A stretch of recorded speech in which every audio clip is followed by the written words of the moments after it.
Hello, I'm just want to do this session on inflammation and what's often referred to as cytokine sickness, as it came up in a consultation with a client who just asked me for more explanation, and I thought it'd be a really good thing to just talk about and let other people know about, because it's one of those issues that when you kind of understand what's going on in terms of stress response and how that affects the immune system, it can really help you to get a little topography, a map of why you feel how you feel when you do.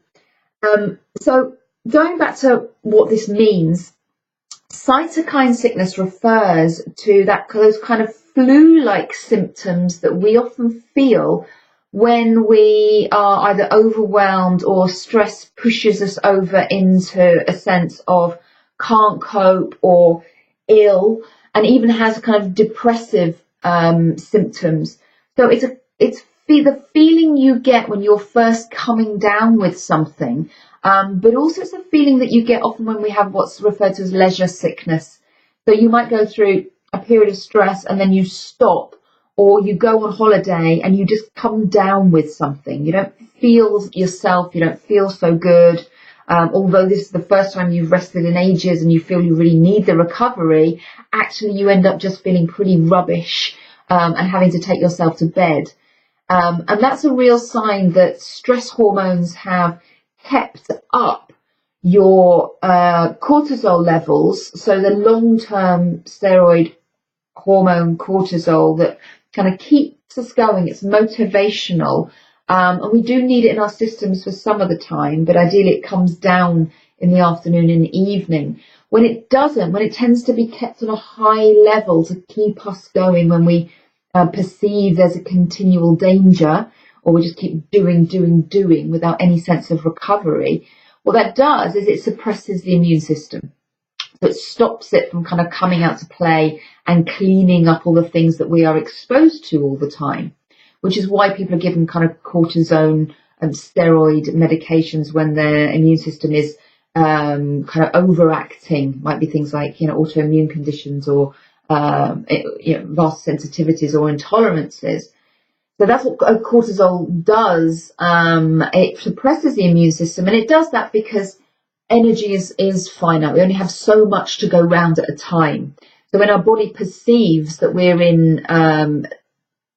need to keep up that survival response, we're in that stress reaction, then that's a time where we prioritise the doing, the being able to move around with muscle, being able to react, to respond. The brain has a lot of more energy, a lot more fuel going to it to respond. And energy is directed away from things like the immune system, digestive system, reproductive systems, all of those that are seen as much more long-term plans, because the survival is short-term. So one of those things here is the immune system is suppressed, which means when we do finally stop and cortisol comes down, we're able to come down from stress hormones, then suddenly the immune system gets that energy requisite, and we're allowed, it's allowed to come out to play. And often that is to clean up things that have been hanging around.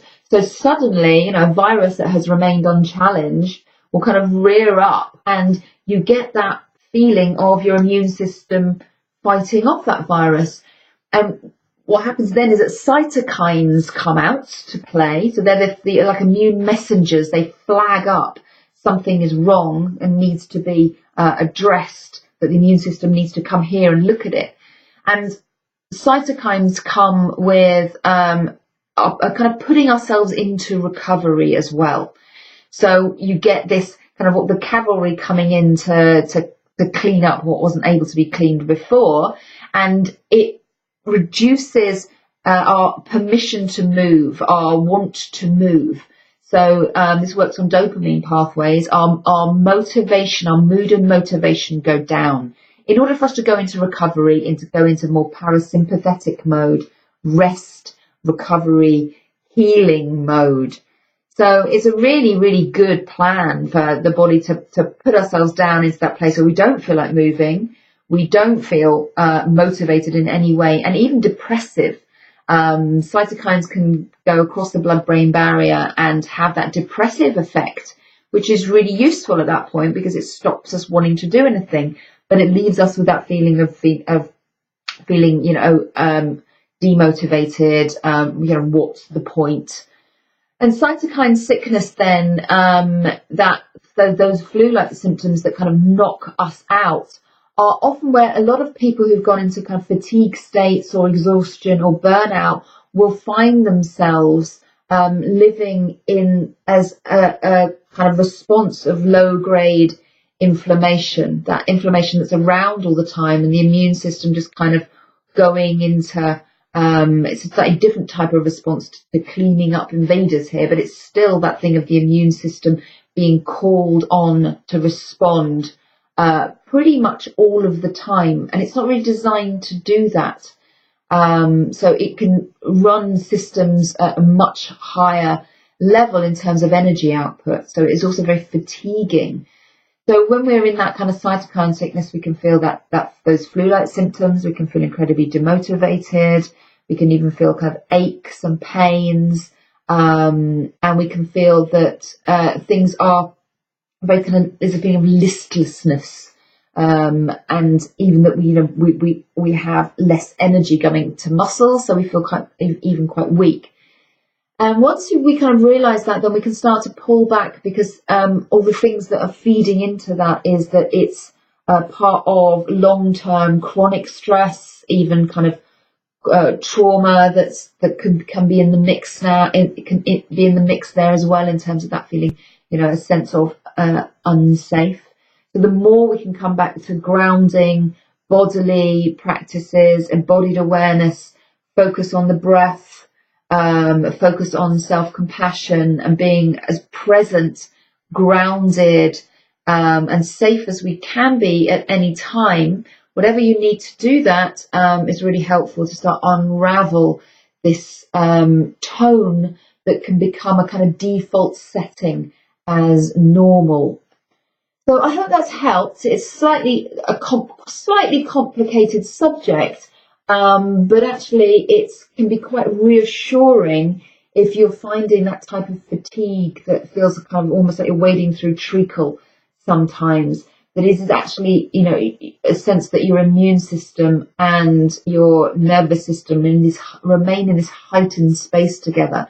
So although it can seem like there's less happening, less energy available, actually there's a lot being used up, which is really the reason for both mental and physical fatigue behind that. So the more you can care for yourself, the more you can cut down things like sugar that tend to be inflammatory, and the more that you can give yourself recovery space, the more that you can start to let energy come out slowly and your immune system come to regulate itself and have appropriate response to whatever's going on around you. Do send me any questions through. Often that subject kind of needs a bit of unpicking, especially as I'm generalising there, and individual responses obviously can tap into different reasons, different triggers why we can find ourselves in feeling those phases of life. So do send me through any questions, anything you want to know kind of on a more individual note, through any of the channels, Facebook groups, might be Charlotte Watts Calm, or my email, or through my website, charlottewattshealth.com. Thank you, and do send me any other questions. I love to answer questions this way. Cheers, bye.